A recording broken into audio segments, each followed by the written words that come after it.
Hi, my name is Doc Kasama. I'm your host for Taking Ownership.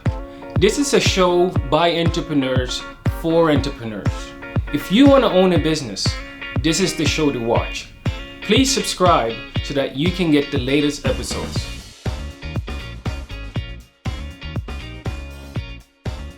So, Rob, our next question here is, it's not all gravy and rosé and a white dance to own a business, right?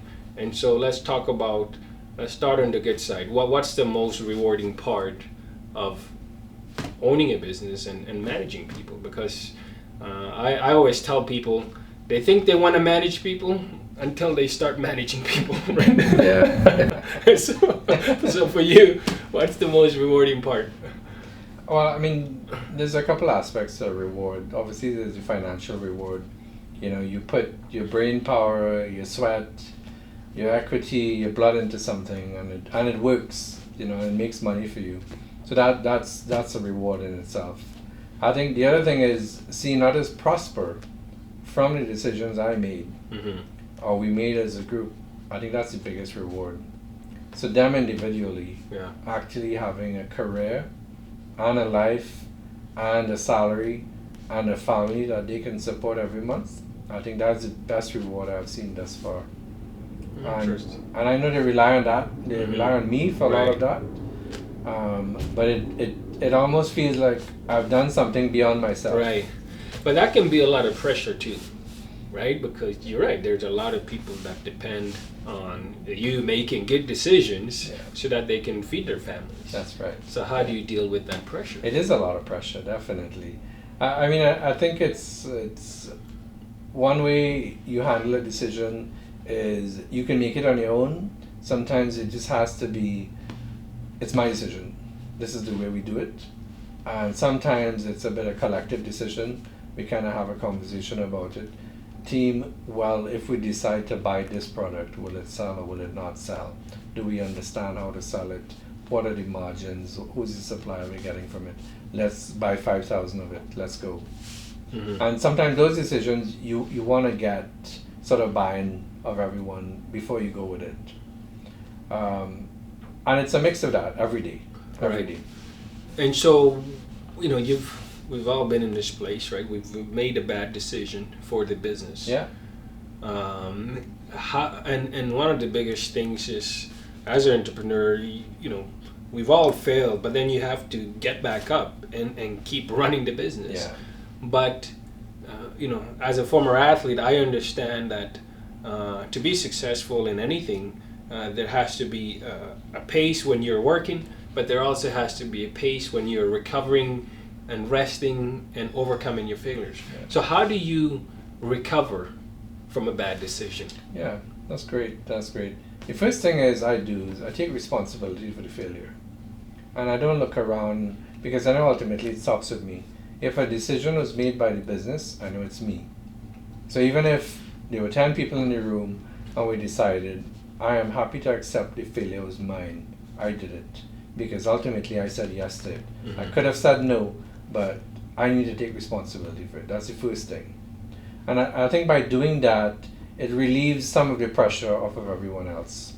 Because suddenly they feel, well, okay, so he stepped up and took it. Right. And I think that has helped some of the relationships with everyone that we've had in the team. And even if a customer comes in angry, I take responsibility for that. I see. Or if someone made a mistake at the store, I take responsibility for it. If someone messed up on the cash, I take responsibility for it. And what does the fact that you're taking responsibility as a leader for decisions that somebody might have made and you weren't perhaps theirs, what does that do for your employees? I think for them, it gives them a comfort in knowing that they're allowed to make mistakes. Okay. Because everyone's human. You see what happens if you keep making the same mistake, obviously. Because if you're a repeat with mistakes, then you're either doing it on purpose or you're a bit crazy. You shouldn't be doing that. Right. But it does give them this sense of someone's looking out for me every day. So even if I come to work, I know I'm not just here on my own. I have someone who's looking out for me. And I think ultimately that's what people feel comfort where they see themselves in the future, I will stay with this company because I believe someone's looking after me. Now, if you ask your employee, why do you come to work every day? And if one of the answers is, well, I come to get paid, that's the worst answer that you could ever want from an employee. You come because I enjoy what I do. I'm passionate about this business. I think I can make a difference. I enjoy working with people. This is a great team. Yeah. Those are the answers you want to hear.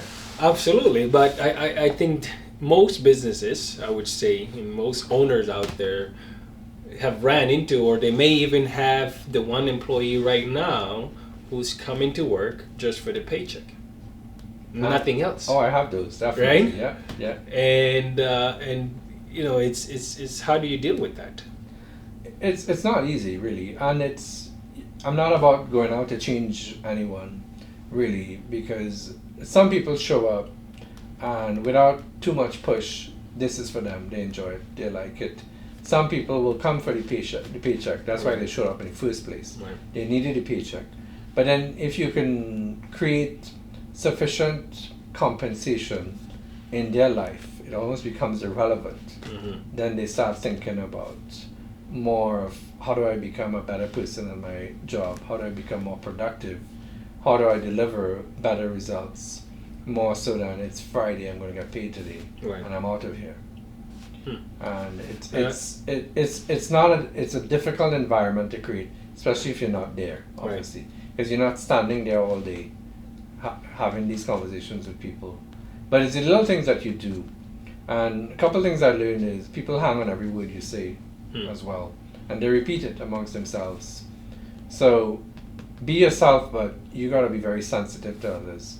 Okay. Things that you say, how you look at people in the morning when you show up there, how you email them, how you text them.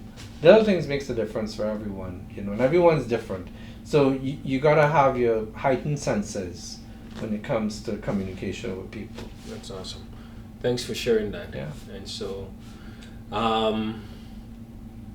anything that you would have done different, Rob? I mean, going from when you made that leap of betting on yourself to own your first business, from working in the corporate environment in 25 years, anything that you would have done differently, a skill that you would have picked up, something that you would have avoided, anything that you would say, I could have done this?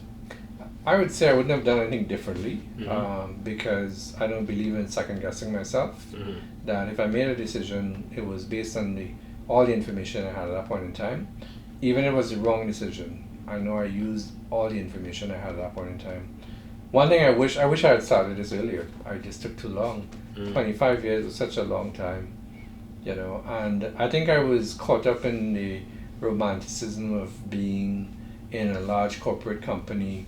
And I was an expat for a while, so you live comfortably and you live in different parts of the world. And I guess not thinking longer term, knowing that this is the thing I wanted to do for a very long time. I think I got the nudge a few years ago, and I tried different projects, didn't work out, but that's all part of the journey. Because again, you have to fail in order to understand what success really is about. I see. And what does success look like for you? Now you have Nutrition House, you also own a staffing franchisor. What does success look like to Robert? For me, it's more time with my family. I would say that's one, definitely.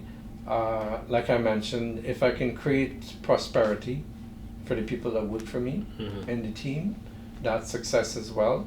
If I can create a space where people come to work and say, I really love working here. This is the best place I've ever worked in because of the environment, the people I work with. I enjoy what I do. And ultimately, if we can create a business that doesn't need me, that I don't need to be looking after it every day, then I certainly felt I've had success. That's awesome. Those are great success pieces. I would agree with every single one of those. Thank you everyone for watching this episode of Taking Ownership. If you want to hear more videos about entrepreneurs from all walks of life. Please subscribe and stay tuned for our next episode.